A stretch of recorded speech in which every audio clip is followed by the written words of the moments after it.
Rabbi इश्रह ली सदरी वयस्सिर ली अमरी वहलुल उक़दतम मिन लिसानी यफ़क़हू क़ौली। औज़ु बिल्लाहि मिनश शैतानिर रजीम। बिस्मिल्लाहिर रहमानिर रहीम। अस्सलामु अलैकुम व रहमतुल्लाहि व बरकातुहू। हम आज पढ़ने जा रहे हैं सूरह अनफाल, जो कि मदनी सूरा है। इसमें 75 आयात और 10 रुकू शामिल हैं। आज हम सूरह अनफाल के रुकू नंबर 2 में मौजूद आयात 13 तक 15 का बामुहावरा तर्जुमा और तफसीर देखेंगे। बिस्मिल्लाहिर्रहमानिर्रहीम। शुरू अल्लाह के नाम से जो बड़ा मेहरबान निहायत रहम फरमाने वाला है। ज़ालिका बिअन्नहुम शाक़ुल्लाह व रसूलह व मन युशाक़िक़िल्लाह व रसूलहु फ़इन्नल्लाह शदीदुल इक़ाब। तर्जुमा: ये सज़ा इसलिए दी गई कि उन्होंने अल्लाह और उसके रसूल सल्लल्लाहु अलैहि वसल्लम की मुखालिफत की, और जो शख्स अल्लाह और उसके रसूल सल्लल्लाहु अलैहि वसल्लम की मुखालिफत करता है तो अल्लाह ताला भी सख्त अज़ाब देने वाला है। अब अल्लाह ताला इस आयत में सबब बता रहा है कि अल्लाह ताला ने काफिरों को सज़ा क्यों दी। अल्लाह ताला, एक बात हमेशा याद रखिएगा कि अल्लाह ताला ने ये जो दुनिया बनाई है, इस दुनिया को कुछ कायदे और कुछ कवानीन के मुताबिक चलाया जा रहा है। हालांकि अल्लाह ताला के पास इतनी ताकत है, इतना अख्तियार है कि अल्लाह ताला पाबंद नहीं है कि किसी न किसी कायदे को, किसी न किसी कानून को लाजमी तौर पर बनाया जाए और फिर उसकी पैरवी भी की जाए। लेकिन चूंकि इस निज़ाम को, इस दुनिया को अल्लाह ताला ने बनाया ही एक कानून के ऊपर है, लिहाजा अल्लाह ताला इस दुनिया को चला भी एक कानून पर ही रहा है। अब अल्लाह ताला ने पिछली आयत में बताया कि अल्लाह ताला ने फरिश्तों को हुक्म दिया कि वो मोमिनों को तसल्ली दे कि मोमिन साबित कदम रहें। इसके साथ साथ अल्लाह ताला ने फरमाया कि मैं अभी अभी काफिरों के दिलों में मुसलमानों का रौब डाल देता हूँ, हैबत डाल देता हूँ। और जब रौब और हैबत काफिरों के दिलों में आ जाए मुसलमानों का, तो मुसलमान ये काम करें कि मुसलमान उस मौके से फ़ायदा उठाएं और आगे बढ़कर उनके सर काट दें और उनके जो जिस्म के मुख्तलिफ जोड़ हैं उन पे ज़रब लगाएं, उन पे चोट लगाकर उनको तोड़ दें। तो अल्लाह ताला कहता है, मैंने जो ये काफिरों को सज़ा दी, काफिरों को जो शिकस्त हुई ग़ज़वा बदर में, मैदान बदर में, अल्लाह ताला कहता है मैंने ये बेसबब नहीं की, किसी वजह के बगैर नहीं की। मैंने काफिरों को ये सज़ा इस वजह से दी कि इन्होंने मुखालिफत की थी मेरी, यानी अल्लाह ताला की, और उसके रसूल सल्लल्लाहु अलैहि वसल्लम की मुखालिफत की थी।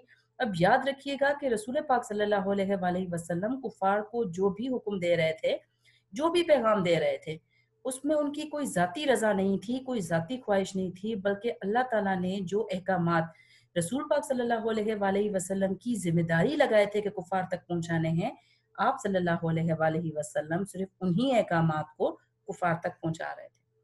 लेकिन कुफार ये पैगामात सुनने के बाद क्या करते थे? वो अल्लाह ताला का मजाक उड़ाते थे, वो रसूल पाक सल्लल्लाहु अलैहि वसल्लम का मजाक उड़ाते थे, उनको तंग करते रहते थे और उनसे पूछते थे कि जिस अजाब से हमें डराते हैं कि हम अगर अल्लाह ताला को नहीं मानेंगे, उसकी इबादत नहीं करेंगे, एक खुदा को नहीं मानेंगे तो हम पे अजाब नाजिल होगा, तो लाइए दिखाइए वो अजाब कहाँ है।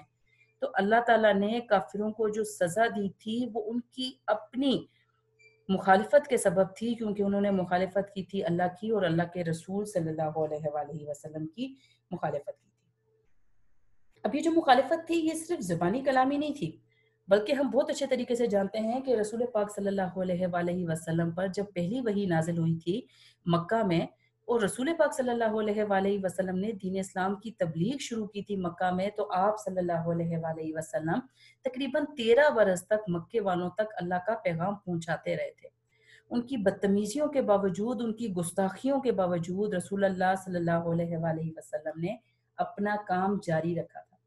लेकिन ये कुफार इतने बदबख्त थे कि उन पे कोई असर ना हुआ, और ना सिर्फ ये कि उन्होंने इस चीज़ का असर नहीं लिया, बल्कि रसूल पाक सल्लल्लाहु अलैहि वसल्लम और मोमिनीन को बेतहाशा तकलीफ़ें भी दी।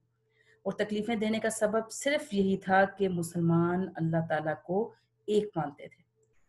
तो अल्लाह ताला यहाँ पर ये फरमा रहा है कि तुमने 13, 14, 15 साल तक जो अल्लाह को तकलीफ दी है, अल्लाह के रसूल सल्लल्लाहु अलैहि वसल्लम को तकलीफ दी है और मोमिनीन को तकलीफ दी है अल्लाह की मुखालफत करके, रसूल पाक सल्लल्लाहु अलैहि वसल्लम की मुखालफत करके, तो इसका नतीजा तो तुम्हें भुगतना ही था, इसकी सज़ा तो तुम्हें मिलनी ही थी। और ये इसी की सज़ा है कि अल्लाह ताला ने तुम्हें इस जंग में शिकस्त दी है। ज़ालिकुम फ़ज़ूक़ूहु व अन्न लिलकाफ़िरीन अज़ाबन नार। तर्जुमा, ये मज़ा तो यहाँ चखो और ये जाने रहो कि काफिरों के लिए आखिरत में दोज़ख का अजाब भी तैयार है। अब पिछली आयत में अल्लाह ताला फरमाता है कि कुफार को सज़ा इस वजह से दी गई थी क्योंकि उन्होंने अल्लाह और उसके रसूल सल्लल्लाहु अलैहि वसल्लम की लगातार 15 साल मुखालिफत की थी। अब अल्लाह ताला इस आयत में कुफार को तंबीह कर रहे हैं, वो जो सज़ा वाली पिछली आयत थी ना, उसी का तसलसल है ये आयत भी।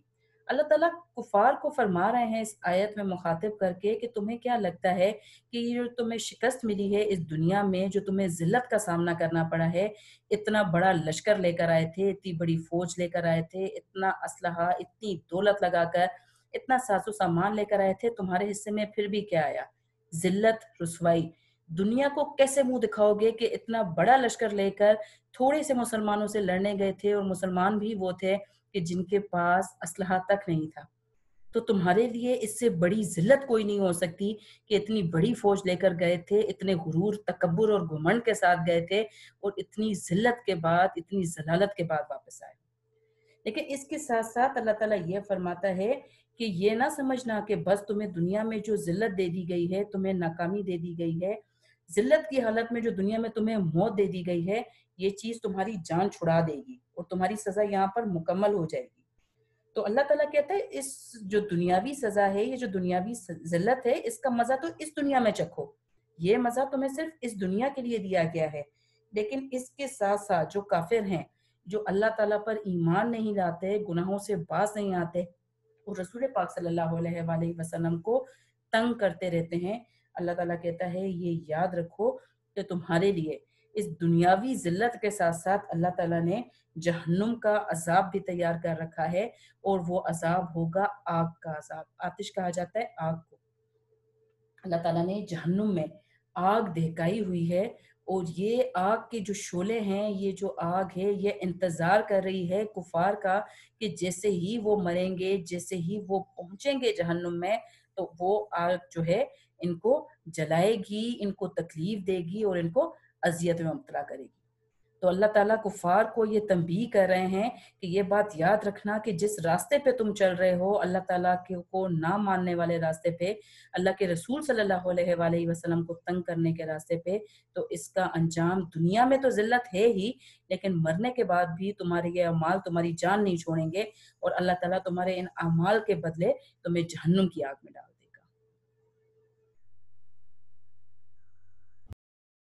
या अय्युहल्लज़ीन आमनू इज़ा लकीतुमुल्लज़ीन कफ़रू ज़हफ़न फ़ला तुवल्लूहुमुल अदबार।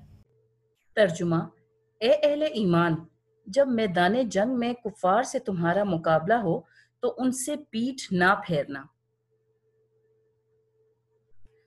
अब इस आयत में अल्लाह ताला मुसलमानों के लिए जंग लड़ने के अहकामात नाजिल फरमा रहा है और जो सबसे पहला हुक्म अल्लाह ताला देता है वो है पीठ फेरने की मुमानियत।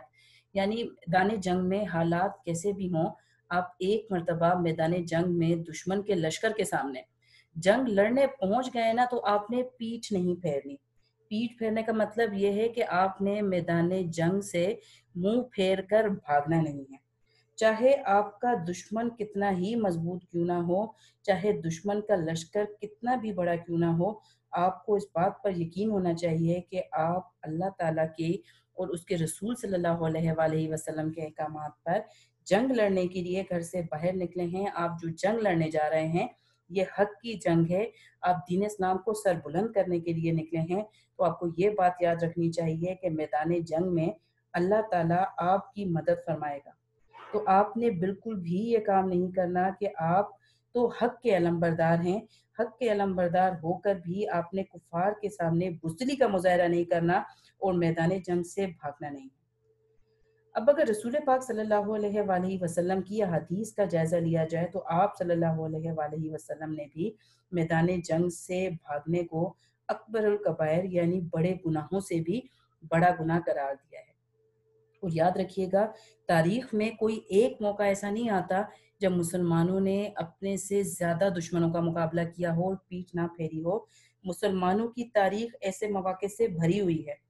جنگ موتا کو ہی دیکھ لیجئے جہاں پر اہل اسلام کی تعداد صرف 3000 تھی، جبکہ ان کے مقابلے میں کیسر کی فوج 2 لاکھ تھی. لیکن مسلمانوں نے پیٹھ نہیں پھیری، اللہ کے بھروسے پر صبر استقامت کے ساتھ میدان جنگ میں ڈٹے رہے اور اللہ تعالیٰ نے انہیں فتح دی. اس کے ساتھ ساتھ طارق بن زیاد کو کون نہیں جانتا؟ طارق بن زیاد صرف 1700 جانبازوں کے ساتھ شاہ اندلس کے سامنے ڈٹ کے کھڑا ہو گیا. اور یہ یاد رکھیے گا کہ شاہ اندلس کے پاس اس وقت 70,000 شہ سوار تھے، بہترین فوجی تھے. لیکن طارق بن زیاد نے صرف ان 1700 جانبازوں کے ساتھ فتح حاصل کی تھی. تو یاد رکھیے، اللہ تعالیٰ کہتا ہے جب آپ کا بھروسہ اللہ تعالیٰ پر ہے اور جب آپ کا مقصد دین اسلام کی سربلندی ہے تو میدان جنگ میں جانے کے بعد بزدلی کا مظاہرہ مت کریں، پیٹھ مت پھیریں، تاکہ دشمن آپ کا مذاق نہ اڑا سکیں. ان پر کے جو دلوں پر آپ کی ہیبت بیٹھی ہوئی ہے وہ ہیبت کم نہ ہو. اللہ تعالیٰ پہ بھروسہ رکھیں اور پیٹھ نہ پھیریں. اب یاد رکھیے گا کہ حالات جیسے بھی ہوں، ہمیں ہر حال میں، ہر صورت میں، ہر سچویشن میں اللہ تعالیٰ پر بھروسہ رکھنا چاہیے. کیونکہ اللہ تعالیٰ کا ایک قانون ہے کہ جو شخص بھی اللہ تعالیٰ پر بھروسہ رکھتا ہے، جو شخص بھی اللہ تعالیٰ سے سوال کرتا ہے، اللہ تعالیٰ اس کو کبھی بھی مایوس نہیں کرتا. ہاں کہ مشکل حالات میں ہم اللہ کے بجائے کسی اور سے مانگنے لگیں گے نا، تو یاد رکھیے گا پھر اللہ بھی بے نیاز ہے. اللہ تعالیٰ کہتا ہے چلیں اگر یہ اس حد تک سمارٹ ہے، یہ اس حد تک تیز ہے کہ کسی اور سے مدد لے کر اپنا کام چلا سکتا ہے، تو ٹھیک ہے اپنا کام چلا لے. تو یاد رکھیے حالات اچھے ہوں یا برے ہوں، اللہ پر بھروسہ رکھیں اور یقین رکھیں اس بات کے اوپر کہ اللہ تعالیٰ آپ کو مایوس نہیں کرے گا. مجھے اجازت دیجیے اس پیغام کے ساتھ کہ اللہ تعالیٰ ہم سب کو آسانیاں عطا فرمائے اور آسانیاں بانٹنے کی توفیق عطا فرمائے. اپنا خیال رکھیے، اپنے گھر والوں کا خیال رکھیے. اللہ حافظ.